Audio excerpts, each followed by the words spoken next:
नमस्कार, आप देख रहे हैं नेशन वन। मैं हूं नीरज त्यागी। बढ़ते हैं खबरों की ओर।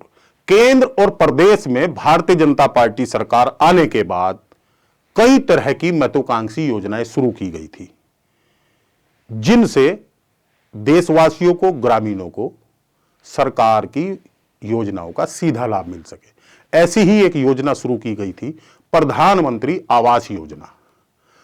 प्रधानमंत्री आवास योजना में जो पात्रता थी वो गरीब की थी और यह निश्चित किया गया था कि इसमें गरीब का ही चयन किया जाएगा और यह भ्रष्टाचार मुक्त होगी। लेकिन प्रधानमंत्री नरेंद्र मोदी की इस योजना को कैसे धज्जी उड़ाई जा रही है, देखिए ये हमारी एक खास रिपोर्ट।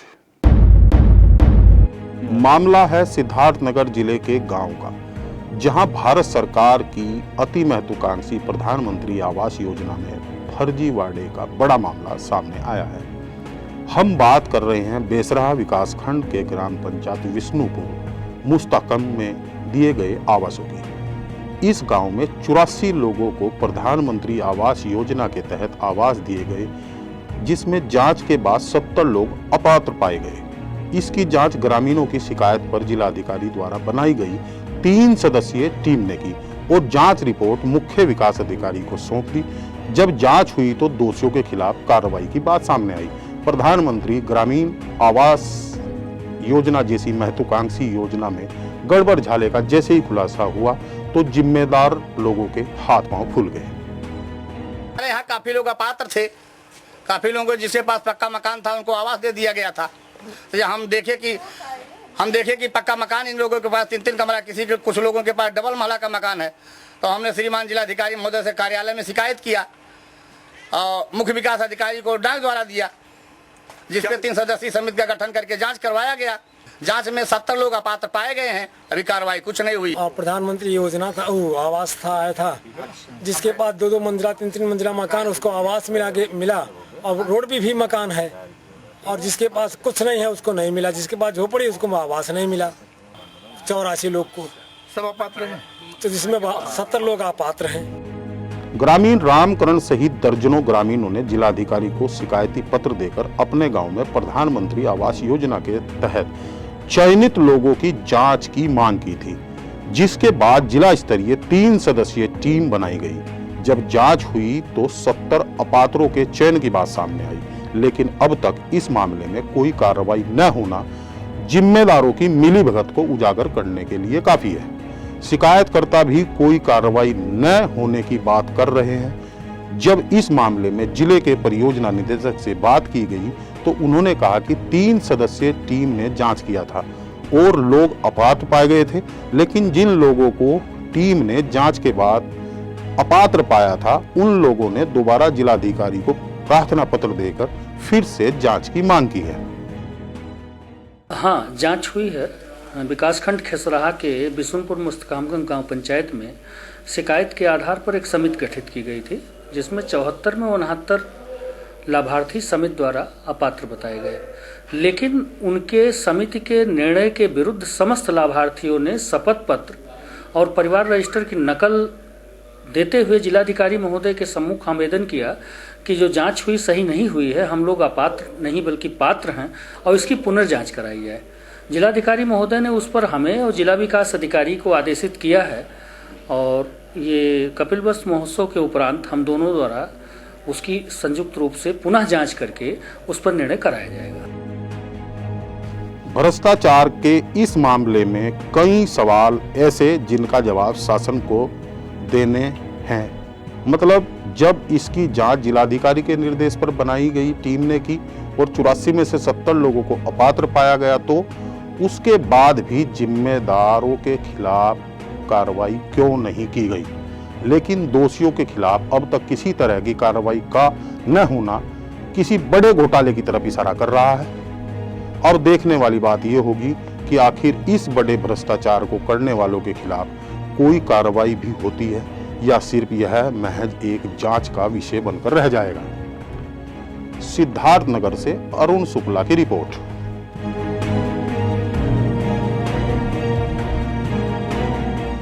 प्रधानमंत्री आवास योजना की धज्जियां उड़ाई जा रही हैं, उस दावे की धज्जियां उड़ाई जा रही हैं जिसमें कहा गया था कि गरीब लोगों को आवास उपलब्ध कराया जाएगा, आसानी से उपलब्ध कराया जाएगा।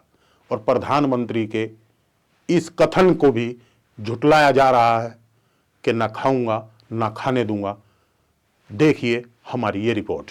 मामला है उत्तर प्रदेश के बलिया जनपद सरदादपुर गांव का, जहां प्रधानमंत्री ग्रामीण आवास योजना में धोखाधड़ी का मामला सामने आ रहा है। बताया जा रहा है कि ग्राम प्रधान उर्मिला सिंह के पति और प्रतिनिधि उनके लड़के रामेश्वर और गांव के सचिन ने मिलकर गांव में आए प्रधानमंत्री आवास योजना के नाम पर पैसे का खेल खेला है, जिसमें लाभार्थी केदार राम के बजाय लालच में आवास का पैसा गांव के ही आत्माराम पासवान के खाते में डाल दिया और उसमें आए पैसे का प्रधान प्रतिनिधि और आत्माराम पासवान ने गोलमोल कर दिया। जब इसकी जानकारी शासन स्तर पर मिली तो मुख्य विकास अधिकारी संतोष कुमार ने कार्रवाई करते हुए ब्लॉक रसड़ा के वीडियो को पत्र लिखकर इस पर कार्रवाई करने के आदेश दिए। मुख्य विकास अधिकारी संतोष कुमार ने कहा कि जो भी दोषी होगा उस पर कार्रवाई की जाएगी। हमारे प्रधान क्षेत्र हम 20,000 रुपये लिए हैं। काहे को? आवास दिए हमने। अच्छा, तो कितना किस्त आया था तुम्हारा? एक खाली 40,000 आयल बा, एक खाली 70,000 प्रधानमंत्री आवास में। हाँ, डेढ़वा करके 2 न तो नहीं दिया होंगे आवास। अच्छा, अभी क्या कह रहे हैं वो? कहें कि कुछ कराएंगे तो फंसेंगे, नहीं आवास सरकार को देवे के पड़ जाए, वो पात्र के नहीं है। आवास योजना में इस तरह की शिकायतें पहले भी मिली हैं, तो इस संबंध में हम सभी मतलब हम लोगों ने एक पंपलेट वगैरह छपवाया है और समय समय पर हम लोग पेपर में भी दे रहे हैं कि किसी भी लाभार्थी को किसी व्यक्ति को पैसे देने की कोई आवश्यकता नहीं है, और अगर वो पात्र है और उसका प्रधानमंत्री आवास योजना में जो सेक्स सूची है, सेक्स सूची में अगर नाम है तो उसको आवास मिलेगा अगर पात्र है तो। और जहाँ पर भी इस तरह की शिकायतें मिल रही हैं तो उसमें हम लोग कार्यवाही भी कर रहे हैं, चाहे वो प्रधान हो, चाहे वो सेक्रेटरी हो, चाहे कोई भी हो। अगर कोई शिकायत इस तरह की आती है तो उसके खिलाफ जांच करके उसमें प्राथमिकी दर्ज कराने की कार्यवाही की जा रही है। निर्देशित भी किया जा रहा है जो संबंधित बीडीओज हैं, सेक्रेटरी हैं, कि कहीं पर भी इस तरह की पैसे वगैरह लेने की कोई शिकायत नहीं मिलनी चाहिए। अगर कोई इस तरह की शिकायत मिलती है तो संबंधित जो भी इसमें दोषी होगा उसके खिलाफ सख्त से सख्त कार्रवाई होगी। भ्रष्टाचार के इस मामले में कई सवाल ऐसे हैं जिनके जवाब प्रशासन को देने हैं। मसलन इस तरह के घोटालों को कैसे अंजाम दिया जा रहा है और उसके बाद भी जिम्मेदारों के खिलाफ कार्रवाई क्यों नहीं की जा रही है। दोषियों के खिलाफ अब तक किसी तरह की कार्रवाई न होना किसी बड़े घोटाले की तरफ इशारा तो करता ही है। अब देखने वाली बात ये होगी कि आखिर योगी सरकार अब चिर निंद्रा से कब जागेगी और इस तरह घोटाले करने वालों पर कार्रवाई करेगी। जी नहीं सर, हमने कभी उनसे संपर्क ही नहीं किया। वो तो खुद अधिकारी आए थे, उन्होंने देखा और वहाँ फिर ब्लॉक में वो गई थी, उन वीडियो साहब से कहा था कि हम उस पात्र हैं, तो अधिकारी लोग आए, दोबारा फिर चेक किए, पात्र जांच हुआ तो पाई तो उनको दिया गया, और हम उनसे कभी संपर्क ही नहीं किए। हाँ, इतना किए हैं कि दूसरा जब नई तक हो गया है, नई तक जब ढलिया हो गया तो हम फोटो खींचने गए थे अपलोड करने सेक्रेटरी साहब के साथ, तो उन्होंने कहा कि आप इसको कुछ ऊपर जुड़वाइए। तो उस समय शायद पैसा सरकार के पास नहीं था, थोड़ा लेट हो गया। बलिया से रत्नेश सिंह की रिपोर्ट। अगली खबर फिर एक घोटाले की। योगी सरकार की विभिन्न विकास योजनाओं पर प्रशासन पलीता लगाता नजर आ रहा है। जहां विकास के लिए विभिन्न योजनाएं तो बना दी गई हैं, लेकिन उनको अमल करने से पहले ही उसमें घोटाला और भ्रष्टाचार होने लगता है। ताजा मामला है फैजाबाद का, जहां 317 शौचालय का पैसा तो निकाल लिया, लेकिन लोगों तक ना तो पैसा पहुंचा और न ही शौचालय बने। लेकिन हैरानी की बात तो ये है कि योगी राज में इतना बड़ा घोटाले हो रहे हैं, अधिकारियों की नींद तब खुलती है जब चिड़िया चुग जाती हैं खेत। फैजाबाद के तारून इलाके में हाथियों ग्राम सभा में सरकारी योजनाओं में सरकारी धन के बंदरबांट का बड़ा मामला सामने आया है, जहां नाली, सड़क, खड़ंजा और प्रकाश व्यवस्था के नाम पर भ्रष्टाचार करने की शिकायत की है। शिकायतकर्ता रमापति तिवारी ने जिला प्रशासन से शिकायत की है कि मौजूदा ग्राम प्रधान श्रीनाथ निषाद के कार्यकाल में सरकारी धन का दुरुपयोग हुआ है और जमकर भ्रष्टाचार किया गया है। उन्होंने अपने शिकायती पत्र में कई सबूत भी पेश किए हैं। शौचालयों में खुले तौर पे धांधली हुई है। आवासों में लोगों से पैसे लिए गए हैं, आवास तब आवंटित किए गए हैं, उसके पैसे जो खड़ंजे पीछे के प्रधानों द्वारा, जो पूर्व प्रधान हैं उनके द्वारा जो लगाए गए हैं, उन खड़ंजों को भी दोबारा मास्टर रोल में शामिल करके उनके लिए पैसे क्या कहते हैं बैंक द्वारा निकाले गए हैं। ठीक है, और इसमें ऐसे नहीं हुआ है, इसमें संयुक्त रूप से ये गबन किया गया है और ये छोटा मोटा गबन नहीं है, लाखों करोड़ों का गबन है। ग्राम सभा हाथियों के ये लोग आज अपने प्रधान श्रीनाथ निषाद का काला चिट्ठा खोलने के लिए इकट्ठा है। हर किसी के पास अपना दुखड़ा है। कोई कहता है उसकी सड़क मानक के विपरीत है, तो कोई कह रहा है कि उसको ग्राम सभा में सरकारी धन का बंदरबाट हुआ है और जमकर दुरुपयोग हुआ है। इनकी शिकायतों को सुनने और भौतिक सत्यापन करने अधिकारी इनके गांव पहुंचे हैं। सरकारी अभिलेख बता रहे हैं कि ग्राम सभा में 317 पात्र लोगों को शौचालय के लिए धन सरकारी खजानों से आ चुका है और निकाल भी लिया गया है। लेकिन ज्यादातर लोगों का कहना है कि न तो उन्हें धन मिला और न ही शौचालय बनवाया गया। जिनके यहाँ बनवाया गया वो भी आधा अधूरा।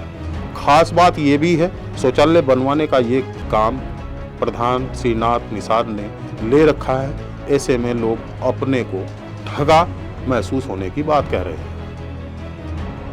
सर, जितना शौचालय बनाया गया है उसमें पहली बात तो 90% 2,500-3,000 से ज़्यादा उसकी लागत नहीं लगी है और उस नींव खोदी नहीं गई है, ऊपर से जुड़ाई कर दी गई है और उसके बाद जो है टीन से छा दिया गया और वही 3 एक दरवाज़ा लगा दिया गया, जबकि 12,000 ठेकेदारी से बनाया गया, जबकि पैसा खाते में जाना चाहिए और खाते में जब पैसा जाएगा तो अपने पास से जो कुछ कम पड़ेगा उसको लगा करके लाभार्थी बढ़िया से बनवाता।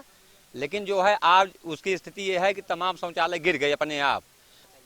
पैसा लाभार्थी को मिलना चाहिए था, लाभार्थी को ना मिल करके जो है सेक्रेटरी और प्रधान मिल करके अपना जो है उसको हड़प कर लिए और हमारे पास तक नहीं आया वो पैसा। 4600 जो कागज में दिखाया गया है वो हमको मिलना था। सर, शौचालय हमारा बना नहीं सर, पैसा निकाल लिया गया, लिस्ट में नाम आ गया है सर, लेकिन अभी तक शौचालय सर मिला नहीं। सर, विकास भवन से लिस्ट आई हुई है, उस पर पैसा पेमेंट हो चुका है सर। ये सेक्रेटरी और प्रधान द्वारा होता है, यही लोग करेंगे और कौन करेगा सर। नाम उसमें नाम से जो है 12,000 रुपये उसमें खारिज हैं। जो विकास भवन से कल लिस्ट आई है वो खारिज हैं, लेकिन एक ईंट नहीं वहाँ पहुँची है और कौन इसको क्या कर रहा है, कौन पैसा वो हड़प कर रहा है, कैसे हो रहा है, ये पता नहीं हमको। हाँ, उसमें जो है एक भी ईंट कहीं आप दिखा नहीं सकते, घर के अंदर भी बाहर भी। बनवाना तो है, मैंने तो प्रधान जी से एक बार बात किया, हमने कहा कि जो है आप पैसे हमको दे दीजिए और हम जो है कुछ और पैसे लगा लें। कहे कि नहीं, जैसे ये ठेकेदार बना रहा है ऐसे बना लीजिए। हमारे साथ दिक्कत है, हमारी लेटरिन नहीं बनी है, ईंट लगा दिया गया है वैसे ही, उसके बाद उसमें कुछ हुआ नहीं, पैसे हमें मिले नहीं, हमें पता नहीं। अधिकारियों की टीम जमीनी स्तर पर जांच करने पहुंच रही है। हालांकि ग्राम सभा हथियों में जब टीम मौके पर पहुंची और ग्राम प्रधान व सेक्रेटरी से अभिलेख दिखाने को कहा तो वो घंटों बाद भी अभिलेख का लेखा जोखा नहीं दिखा सके। जांच अधिकारी शैलेंद्र त्रिपाठी ने जांच पूरी करने के बाद सख्त कार्रवाई करने की बात कही है। एफिडेविट पे शिकायत की थी कि साहब ग्राम पंचायत में विभिन्न विकास की योजनाएं जो हैं, जैसे राज्य वित्त आयोग है, 14वां वित्त आयोग है, मनरेगा है, प्रधानमंत्री आवास है, लोहिया आवास है और स्वच्छ शौचालय का जो कार्यक्रम उसमें काफ़ी वित्तीय और प्रशासनिक जनताएँ बढ़ती गई हैं। इसके लिए उन्होंने एफिडेविट में शिकायत करके कुछ साक्ष्य भी प्रस्तुत किए थे। उन साक्ष्यों के आधार पे हमारी और मुख्य चिकित्सा अधिकारी जो हमारे जनपद फैजाबाद के मुख्य पशु चिकित्सा अधिकारी, उनकी टीम बनाई गई डीएम द्वारा और उनके निर्देशों के क्रम में आज हम लोग पूर्व सूचना के आधार पर यहाँ जांच करने आए। जांच करने के लिए हम लोग अपनी आवश्यक कार्रवाई कर रहे हैं और कई स्थलों पर जाकर इसका सत्यापन भी कर रहे हैं। जांच के सत्यापन के समय ऐसे कई लाभार्थी हम लोगों को मिले हैं हमारी टीम को, जिन्होंने बताया कि साहब हमारा नाम तो है स्वीकृत सूची में, किंतु हमें ना तो पैसा मिला ना हमारे शौचालय बनाया गया है। ये बहुत ही गहन जांच का विषय है, चूँकि जो सूची उपलब्ध कराई गई है विकास भवन के द्वारा उसको हमें बहुत गहन तरीके से सत्यापित करना होगा और ये देखना होगा कि वास्तव में उनके खाते में पैसे गए हैं। कुछ लाभार्थी ऐसे भी थे जिनका खाता ही नहीं, तो आखिर वो पैसे कहाँ गए, ये भी बहुत जांच का शोध का विषय है। फैजाबाद से मनोज यादव की रिपोर्ट। शौचालय में घोटाले का अगला मामला सामने आया है संभल से, जहां ग्रामवासियों ने ग्राम प्रधान पर गंभीर आरोप लगाए हैं। देखिए हमारी ये रिपोर्ट। जनपद संभल के ग्राम पसुखा मिलक में शौचालयों के नाम पर धांधली का मामला सामने आया है, जहां शौचालयों के नाम पर ग्राम प्रधान शकील अहमद ने शौचालय लाभार्थियों से शौचालयों के लिए आधे पैसे वसूल कर लिए। आपको बता दें, गांव में 256 शौचालयों के लिए पैसा आवंटित हुआ था, लेकिन प्रधान जी ने कुछ शौचालयों को बनाकर आधा अधूरा छोड़ दिया और बाकी शौचालयों का पैसा अधिकारी के साथ बंदरबाट कर लिया। जब इस मामले की जानकारी उच्च अधिकारियों को लगी तो जिला पंचायत राज अधिकारी द्वारा सहायक विकास अधिकारी को इसकी जांच सौंपी गई और मामले में शामिल ग्राम प्रधान और अधिकारी के खिलाफ कार्रवाई के आदेश दिए गए। मगर सहायक विकास अधिकारी ने मामले की जांच को कागजों में खाना पूर्ति कर गंभीरता से नहीं लिया। जब इस मामले में सहायक विकास अधिकारी से बात की गई तो अधिकारी सवालों में उलझते नजर आए और मामले में धांधली का होना गोलमोल तरीके से कबूल किया। जब इस मामले में डीपीआरओ से बात की गई तो उन्होंने पूरे मामले की जानकारी दी और योजनाओं में कोताही बरतने वालों के खिलाफ सख्त कार्रवाई करने की बात कही। इसमें जो है कोई भी शौचालय जो है कुछ अधूरे हैं, तो गाँव ODF तो हो नहीं सकता, इतना अधूरे नहीं होंगे, तो उनकी कोई जांच कराई जा रही है। उसमें जो भी दोषी पाया जाएगा उसके खिलाफ कार्रवाई की जाएगी। इसमें नहीं, वो तो सही बात है कि ये तो अधूरे हैं, कुछ शौचालय तो अधूरे हैं, कुछ ही पूरे हुए हैं, कुछ अधूरे हैं। सफाई कर्मचारी तो पहुंचता है लेकिन काम कम कर रहा होगा। सफाई कर्मचारी एक पूरा उनके लगाया गया, मिलक के लिए लगा हुआ, मिलक में तो लगा हुआ है। देखिए, संभल ब्लॉक के पसुखा मिलक में 194 शौचालयों की धनराशि लाभार्थियों के खाते में स्थानांतरित की गई थी।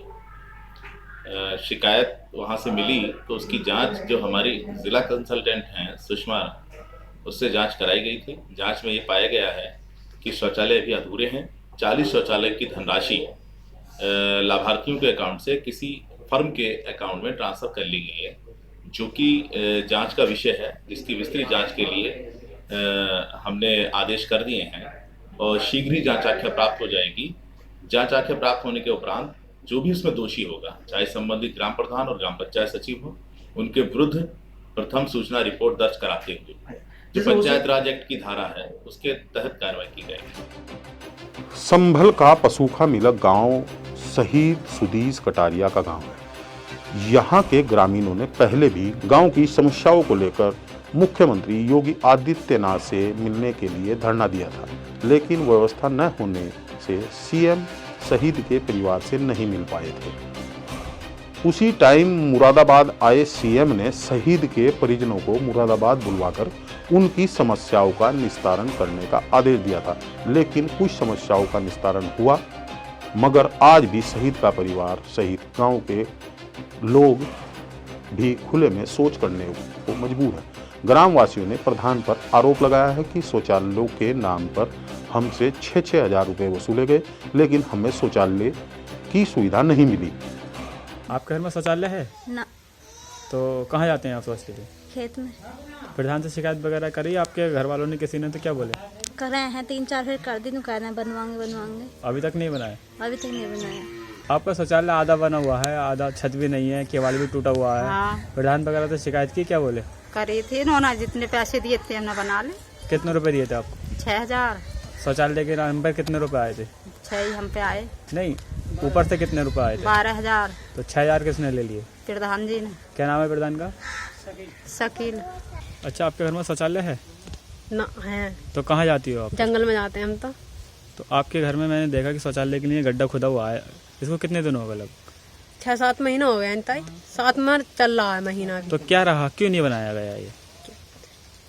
प्रधान जी क्या कहते हैं? प्रधान से तो कई बताइए, 2-3 फेरी नुका दिया आएगी। तो इसके पैसे आए थे आपके पास? ना आए। क्या बोले प्रधान? प्रधान तो नुका आ जाएगी, रुको तो ना। 6-7 महीने से गड्ढा ऐसे खुदा हुआ है। हाँ। मगर शौचालय नहीं बना ना।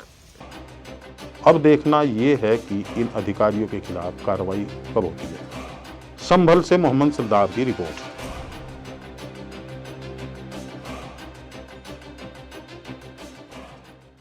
मेरे साथ इतना ही। देखते रहिए नेशन वन। नमस्कार।